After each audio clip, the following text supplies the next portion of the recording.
Mais c'est quoi Ah ouais, tu prédis l'avenir. C'est bizarre, parce que quand j'ouvre le Coran, je vois pas ton nom dedans, Ali Baba. T'as mal regardé?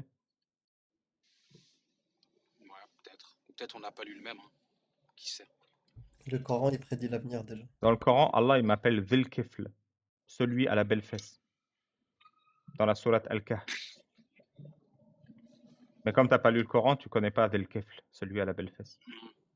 D'accord. Et du coup, dans le Coran, c'est mentionné Ali Babal, c'est ça? Dhil Kifl, c'est mon surnom, celui à la belle fesse. Mais ça, c'est ton surnom. Est-ce qui t'a donné ce surnom-là? Depuis qu'on m'a toujours appelé comme ça. Allah. Non, c'est pas Allah, je suis né, ma mère elle a vu, il a un beau cul, elle a fait, ce sera Ali Dhil Kifl.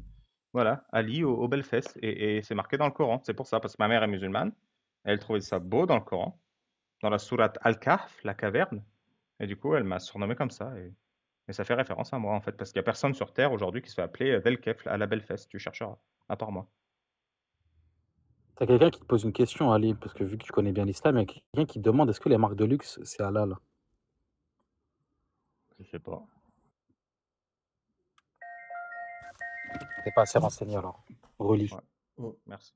Non, ce qui est certain qui est haram, manger du porc, c'est haram. Par contre, consommer, mettre la banane dans la salade d'une petite fille de 9 ans, ça c'est halal. Zéro Et rapport, mon t'as grand. compris l'image de fond ou pas? Non, mais j'avais compris depuis le départ, t'inquiète pas. Ah, t'es sagace comme garçon. Pourquoi? Bah sagace, c'est-à-dire que tu comprends vite. Vu que tu me dis t'as compris depuis le départ, c'est que t'es Ah, sagace. ok. Tu m'as appris un mot, bravo. Je T'en prie, dormirai moins bête. avec Yaya. plaisir. Ah, tu régules pas ton chat des fois, Ali Babal? J'ai pas le temps, je suis concentré à te parler. Je t'écoute et je te réponds. Je suis en train de préparer une liste de gens voilà, qui vont subir la peine de mal parler dans le chat. Non, mais tant qu'il n'y a Ouais, pas de spam, moi je m'en fous. Bah, pas de spam, il y a des paroles qui sont limites quand même, hein. Il dit quoi? Vas-y, lis-moi en voix haute les paroles. Genre, il y a des gens dans le chat qui valident le mariage des enfants et leur consommation? Non, certains qui n'arrivent pas à se positionner, c'est vrai. Oh, c'est chaud, c'est limite ça. Limite, limite. C'est un peu du racisme. De pas se positionner sur le mariage des enfants? Je comprends rien. Voilà, regarde, je me fais insulter de débilos.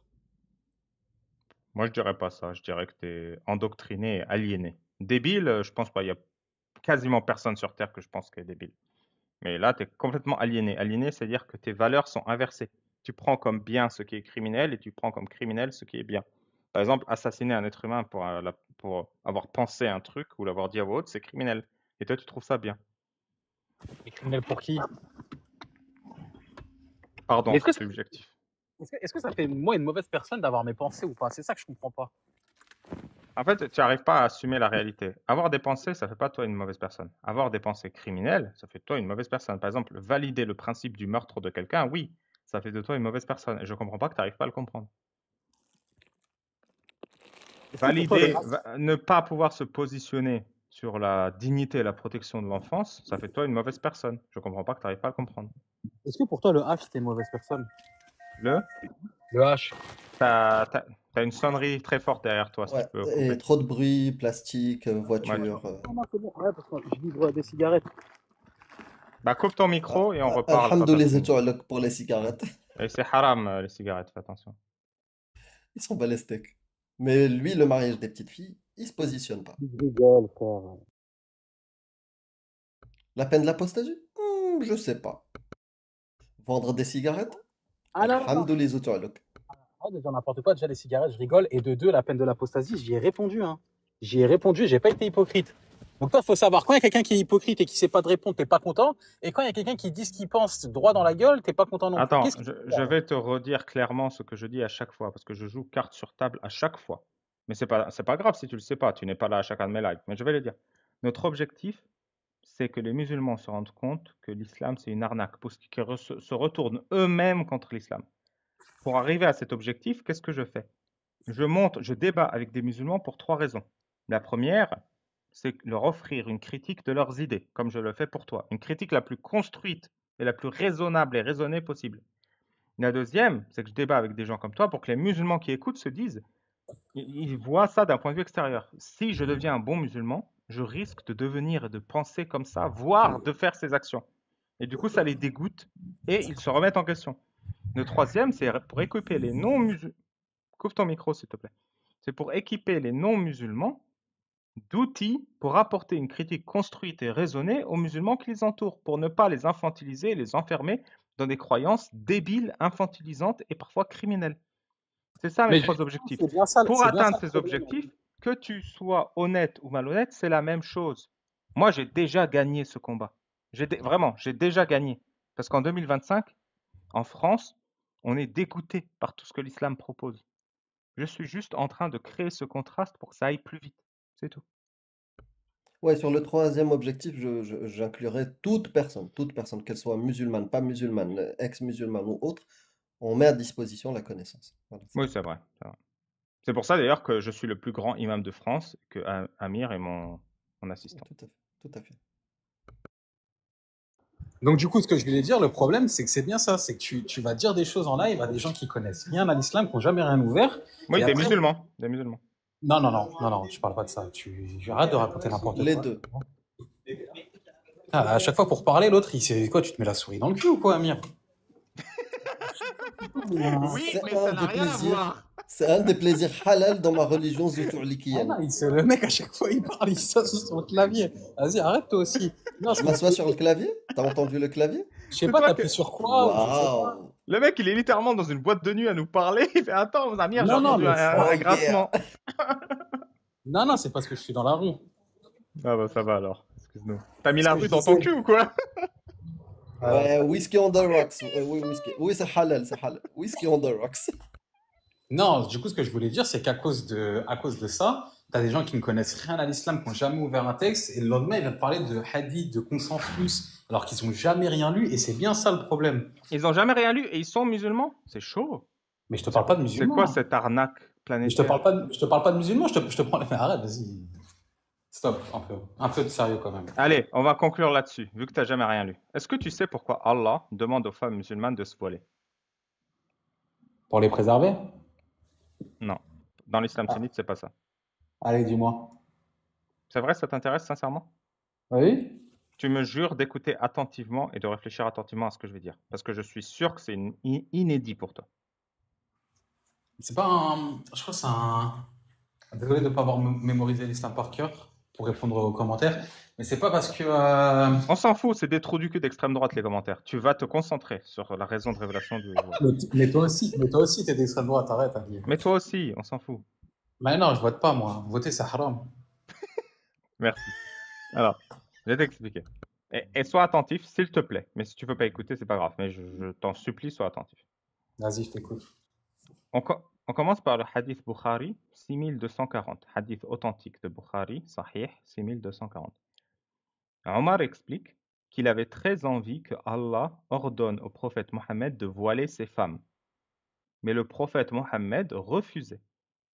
Un jour, les femmes du prophète avaient l'habitude de faire leurs besoins dans un lieu public qui s'appelait Al-Manasi. Donc elles avaient leur propre toilette privée pour femmes du prophète, en l'air libre, Al-Manasi. Un jour, la femme de Mohammed, Saouda, Saouda, c'est-à-dire noir en arabe, ils l'ont appelé noir parce qu'ils n'en avaient rien à foutre. Et Mohammed, il a épousé en même temps Saouda, 50 ans, et Aïcha, 6 ans. Il a épousé, d'après l'imam Ahmed, Saouda pour s'occuper de sa maison et Aïcha pour le plaisir. Donc Saouda est sorti faire caca à Al-Manasi. Omar l'a vu. Il a dit « Je t'ai reconnu, ô Saouda ». Saouda était très gênée que quelqu'un remarque qu'elle allait faire caca. Du coup, elle rentre voir le prophète sans faire caca et elle lui dit « Ô prophète, je suis allé faire mes besoins à Al-Manasi et Omar m'a dérangé. » Alors Mohammed a reçu une révélation d'Allah, Seigneur de l'univers. Allah a dit « Ô prophète, voile tes femmes ». Et c'est la raison de révélation du voile. Donc en fait, c'était quoi la problématique de Allah?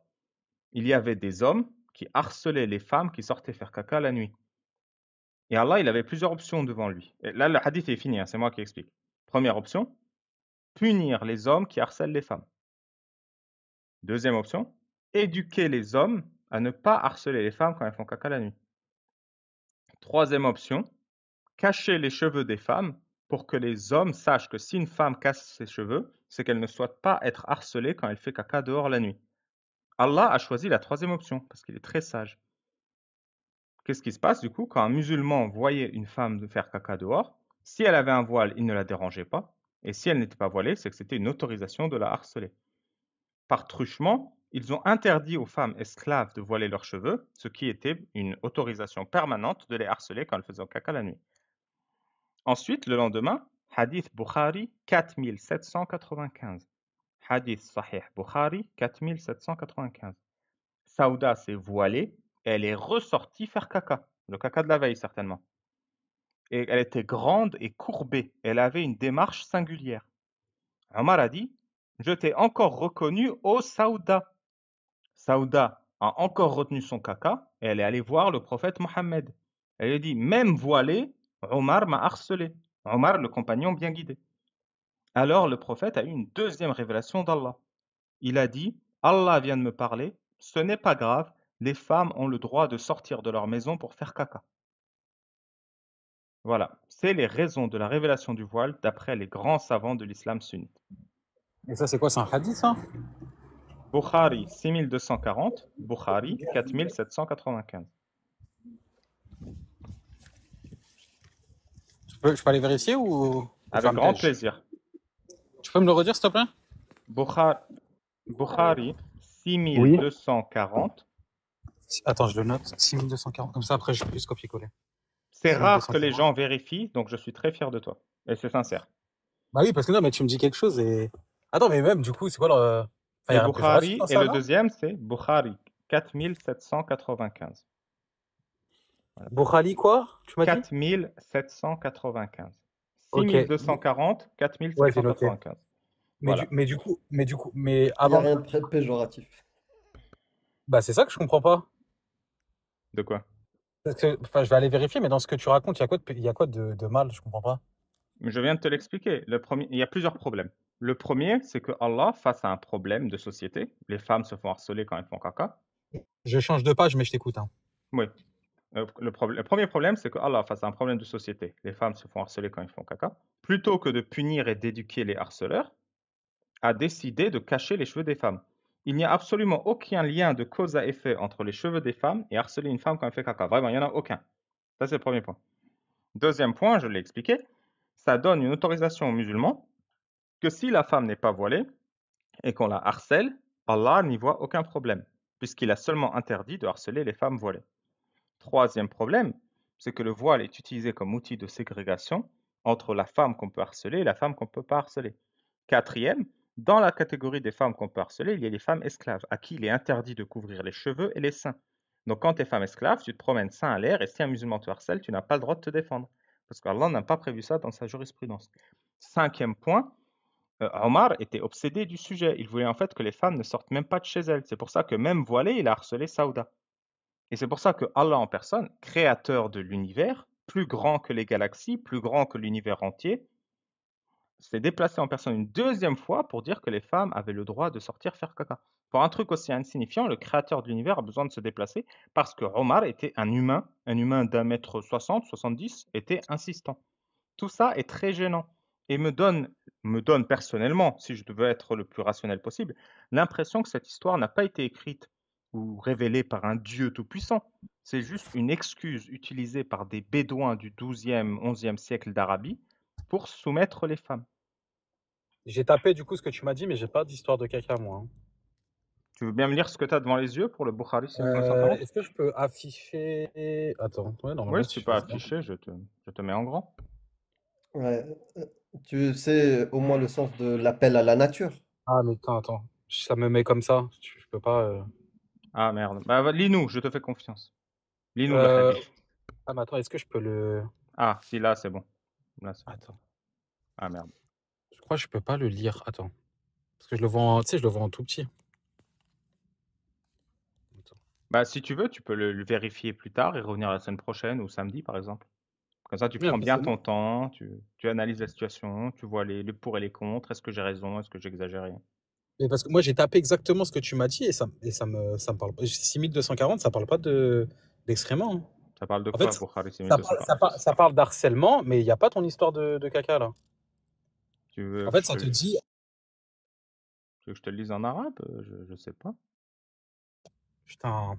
En fait, je voulais me mettre en, tu sais, en superposition de page, mais même comme ça, je peux pas. Attends. Amir, et je suis pas fou, 6240, ça parle de faire caca. Oui. Ouais.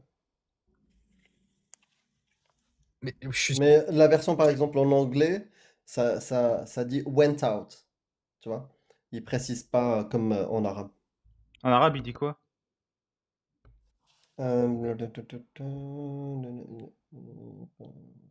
Attends, je lis. Tu peux partager ton écran ou pas, Amir? Parce que sincèrement, je suis pas hypocrite, hein. Si je t'aurais dit que ça parle de caca, je te l'aurais dit. Moi, je tombe pas sur Après, ça. j'ai eu un débat d'1 heure où une femme m'a dit, ça dit faire ses besoins. On ne sait pas si elle a fait caca ou pipi ou prout et rien n'est sorti. Et là-dessus, je veux bien l'admettre. C'est vrai que j'utilise faire caca parce que c'est le plus simple, mais ça se trouve, elle a fait prout et rien n'est sorti ou elle a fait pipi. C'est vrai que faire ses besoins englobe tout ça. Là, je dois admettre, j'ai un peu fait un raccourci, voilà.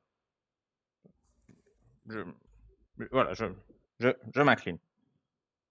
Du coup, si tu veux, la prochaine fois que je raconterai l'histoire, je dirais, elle a peut-être fait caca ou pipi ou prout et rien n'est sorti. Pourquoi t'es obligé d'infantiliser toutes tes discussions? Mon pote, c'est pas moi qui infantilise. L'histoire, elle est claquée au sol. Allah en personne s'est déplacé pour gérer une histoire de caca du 7e siècle, et tu me dis c'est moi qui infantilise. C'est le mec qui a écrit cette histoire qui infantilise tous les musulmans de la terre. 1400 ans plus tard, t'as des femmes qui se voilent à cause de cette vieille histoire de merde. C'est ça que vous comprenez pas, c'est ça que vous intégrez pas. On s'est foutu de votre gueule il y a 1400 ans, on vous a pris pour des cons, et vous Mais moi, continuez de vous comporter comme des paysans du désert. À dire moi, ce que je oui, dis, oui, moi, oui, ce on que va je dis, cacher nos moi, cheveux. Alors, ce que je Yaya, dis, attends, Yaya. Je vais te lire le mais 62-40. je peux te dire ou pas, moi, ce que 6240. ça dit, Amir, ce que Tu j'ai, moi, pourras le lire. Tu 40. pourras le lire. Omar ibn al-Khattab avait l'habitude de dire aux messagers de voiler ses femmes. Mais il ne l'a pas fait. Tu sais, L'épouse non, du Amir, prophète. Amir, lis en arabe et je traduis en français, s'il te plaît, phrase par phrase. Vas-y, Ça, c'est 6240 ou c'est l'autre? 6240. Mais voilà que je Alors, tombe pas sur ça. alors, je vais. C'est Il possible. va le lire en arabe et je vais traduire mot à mot. Vas-y. Donc la chaîne de transmission حدثني إسحاق bla bla bla bla عن صالح عن شهاب bla bla bla رضي alors أن عائشة رضي الله عنها زوجة النبي صلى الله عليه وسلم Donc, قالت كان عمر بن الخطاب يقول لرسول الله صلى الله عليه وسلم donc, Aïcha, la femme du prophète, que Dieu prie sur lui et le salut, a dit que Omar ben al-Khattab avait l'habitude de dire au prophète que Dieu prie sur lui et le salut, أحجب نساءك voile tes femmes. قالت فلم يفعل Mais il ne le faisait pas, le prophète ne le faisait pas. وكان أزواج النبي صلى الله عليه وسلم يخرجون ليلا إلى ليل قبل المناصع. Et les femmes du prophète avaient l'habitude de sortir la nuit, faire leurs besoins à Al-Manasa. L'appel à la nature. خرجت سودة بنت زمعة. Elle est sortie Saouda bint Zam'a, la femme du prophète. وكانت امرأة طويلة فرآها عمر بن الخطاب وهو في المجلس. C'était une femme très grande et Omar ben al-Khattab l'a vue alors qu'il était dehors. فقال عرفتك يا سودة. Je t'ai reconnu, ô Saouda. حرصا على أن ينزل الحجاب. Parce qu'il avait très envie que descende le verset du hijab. قالت فأنزل الله عز وجل آية الحجاب. Alors, Dieu Tout-Puissant, le Très-Haut, a descendu le verset du hijab. Point. Ça, c'est 6240, ça? Oui. Parce que Ah, moi, j'ai quelque chose. Attends, regarde. Je le relis et je te dis, ça parle de quoi à peu près? 2 secondes. Ok.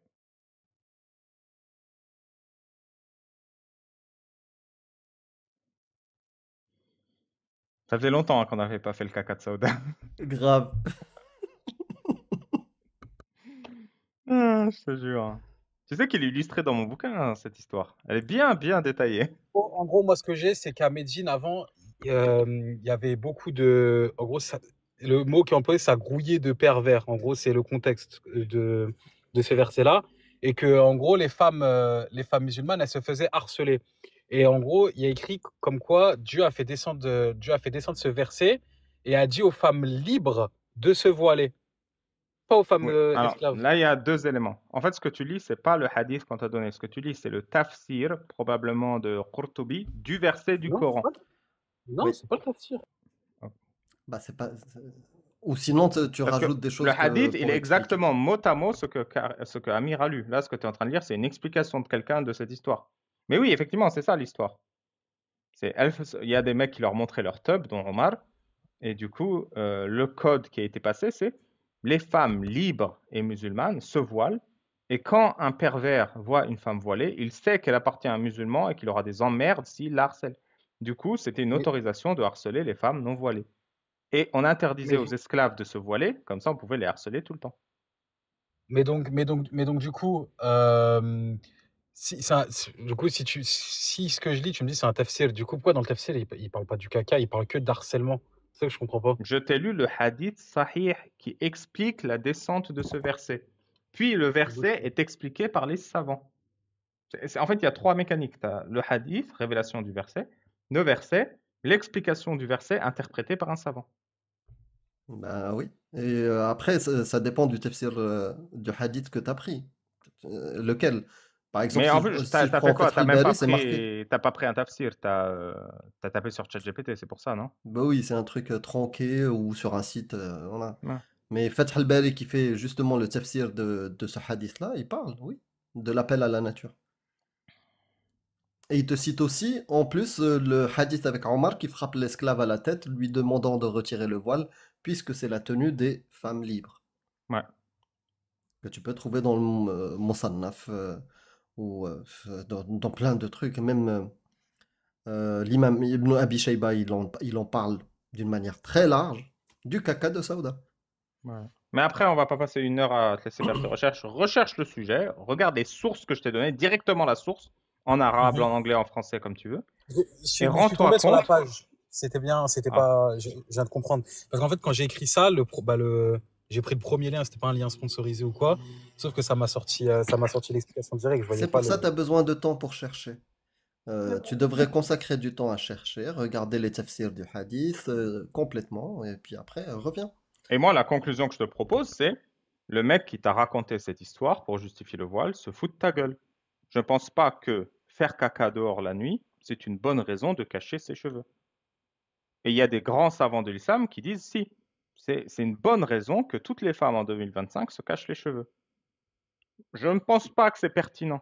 Je pense que ces gens se sont foutus de la gueule de l'humanité pendant 1400 ans. Ok.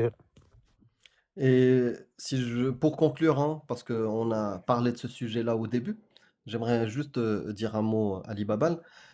Même si les pays dont on a parlé au début, c'est-à-dire le Maroc, l'Algérie, la Tunisie ou autres, n'appliquent pas la parole d'Allah. C'est parce que D'accord? personne ne l'a. Laisse-moi finir. On la connaît, ta réponse. Laisse-moi finir. C'est parce T'inquiète, que- de toute façon, tu as la réponse. Donc, Tu auras un mot t'inquiète de la pas. fin, je te laisserai un mot de la fin, Yaya. C'est toi C'est qui ça son mot de finiras. la fin, Amir. C'est C'est même toi. eux, ils ne l'appliquent pas. Bon, il veut pas que je parle là. Bah écoute, merci pour ton mot de la fin, Yaya. Je te souhaite une bonne soirée. Parle, Amir, je te laisse parler. Non, bah t'as dit ton mot de la fin, dis-le et tu descends, comme ça Amir il parle tout seul après. Non, je vais écouter ce qu'il va dire, même si je sais déjà. Merci. Alors coupe ton mic et écoute Amir, s'il te plaît. Je sais que je suis de la kryptonite. Alors, même si les pays comme le Maroc, l'Algérie, la Tunisie n'appliquent pas la parole d'Allah, il ne faut pas le brandir comme une victoire. Normalement, si on est musulman, on croit en Allah, que la parole est parfaite, que les faits et gestes du prophète sont parfaits. Il ne faut pas brandir et dire cette parole-là, dire « Ouais, mais regarde, au Maroc, on n'applique pas. » Normalement, vous devriez être déçus. La parole parfaite de Allah et son prophète n'est pas appliquée dans nos pays. C'est ça qu'il faut dire. Et deuxième chose, malheureusement, même s'il y a de l'amélioration, par exemple au Maroc, il y a encore l'article de loi 222 du Code pénal marocain qui punit celui qui va faire ce qu'on appelle en marocain za'za'at aqidat muslim, c'est-à-dire toucher au sacré, critiquer ou dire juste je ne crois pas en ton Dieu, je ne crois pas qu'il existe ou un truc comme ça. Il suffit de dire ça pour avoir des peines de prison. Aujourd'hui, c'est ce qu'on appelle en marocain qanoun mu'attal, c'est-à-dire qu'il n'est pas appliqué aujourd'hui. Et tant mieux. parce que les choses sont en train d'évoluer. Mais en Algérie, il y a l'article 144 bis du code pénal, et c'est ce qui est utilisé aujourd'hui pour arrêter des gens comme Jahannam, comme Massinissa, comme d'autres. Voilà, pour une raison, soit d'apostasie, soit al-massu bil ma'loum min ad-din, c'est-à-dire toucher, voilà, froisser de ce qui est connu, que ce soit Bukhari, Muslim ou la jurisprudence des 4 écoles ou le Coran ou le tafsir. Voilà. Juste une petite erreur, Amir, tu as dit tant mieux, il faut dire Alhamdulillah Amir. Alhamdoulilah, ta'aluk. Alhamdulillah. Merci Yaya, en tout cas tu as été à l'écoute, tu as dit des dingueries ou tu n'as pas dit des dingueries parfois, mais au moins c'était agréable, il n'y avait pas d'insultes. Voilà, donc, Avec plaisir. t'as un mot de la fin, sinon je t'invite à descendre, merci beaucoup. Mot de la fin. Je souhaite, Inch'Allah, par la grâce d'Allah, Inch'Iblis. que la France devienne un pays islamique. Et Allah va nous le permettre, Inch'Allah. Et voilà, c'est tout ce que je souhaitais à dire. Non, c'est important de montrer son vrai visage dans les derniers moments. Merci Yaya pour ta visite. Ça, c'est le vrai visage, j'ai un doute, mais c'est pas grave. Bonne soirée. Salut Alia. Salut Allah. Bonjour Ali Babal, bonjour Amir Aposta. Comment allez-vous? Wa alaykum el bonjour. Ah, Je le dis bien. alhamdoulilah. Alhamdulillah. Ah. Bon, bah, quand même, c'était intéressant. Ça faisait longtemps que j'avais pas aiguisé mes, mes talents sur le caca de Saouda. Tu connais aussi le verset du rideau ou pas, Amir et Alia? Le Bien rideau. sûr. Naam, naam. C'est quoi le verset du rideau, Amir? Le verset du il y a plusieurs versets du voile, mais ah, tu parles pas du verset Non, du non, voile? non. Il y a un verset du voile et un verset du rideau. Tout le monde me dit il y a deux versets du voile, mais c'est pas vrai. Le verset du rideau, c'est pas Attends. le verset du voile. Vas-y. C'est en fait quand Mohammed il épouse sa femme, sa cousine, la femme de son fils adoptif qu'il a forcé à divorcer pour pouvoir coucher avec elle. Il court immédiatement, dès qu'il a la révélation, il court immédiatement à la pécho parce qu'il n'y a pas besoin de contrat de mariage ou de dot, vu que Allah et l'ange Gabriel ont été les témoins. Et du coup, il se tape Zainab, la femme de son fils adoptif divorcé. Et ensuite, il conclut un mariage chez lui, il fait une fête de mariage. Et à la fête de mariage, il y a Ah, le un cassage de compagnon couilles. Ok, qui lui ok, c'est casse les l'Ahzab, couilles. ça. Ouais, Voilà. l'Ahzab. C'est dans Et l'Ahzab. du coup, Allah, il descend le verset du rideau.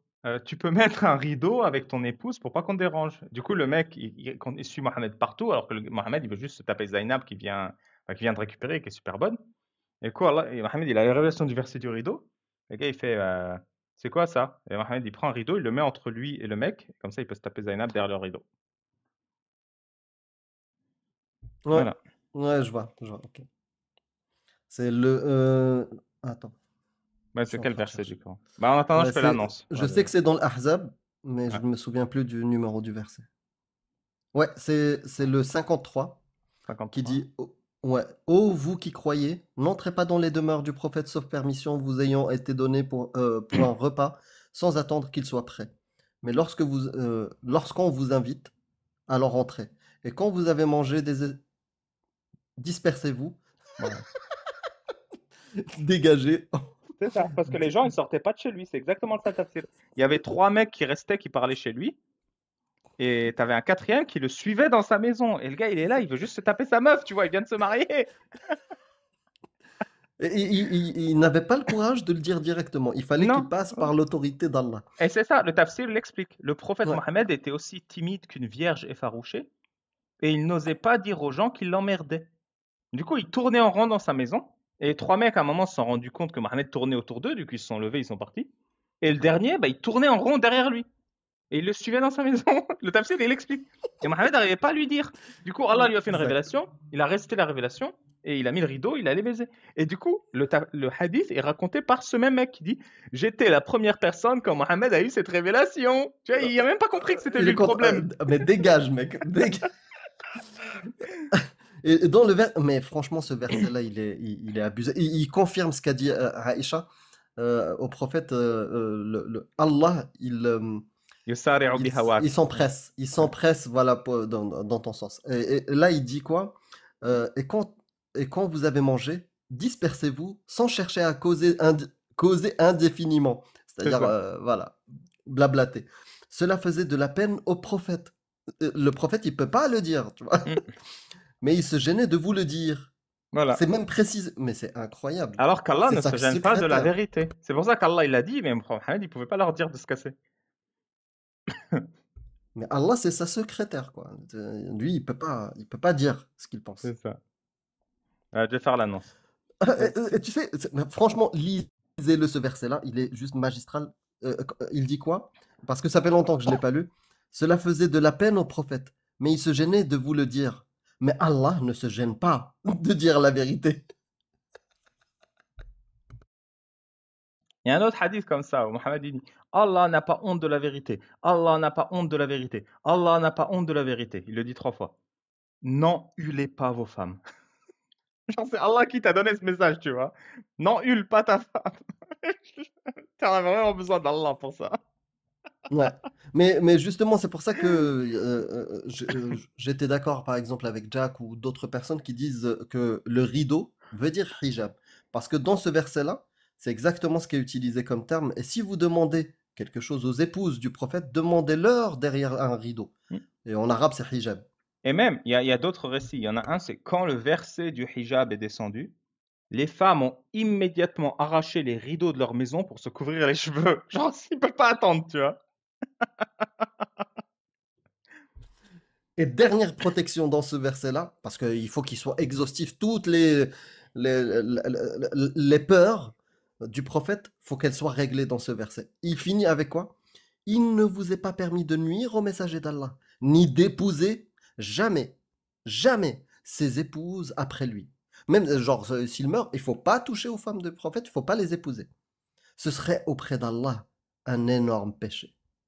La protection de toutes ces femmes, même après sa mort. Et sans spoiler, j'explique ce verset dans mon livre aussi, qui sort bientôt.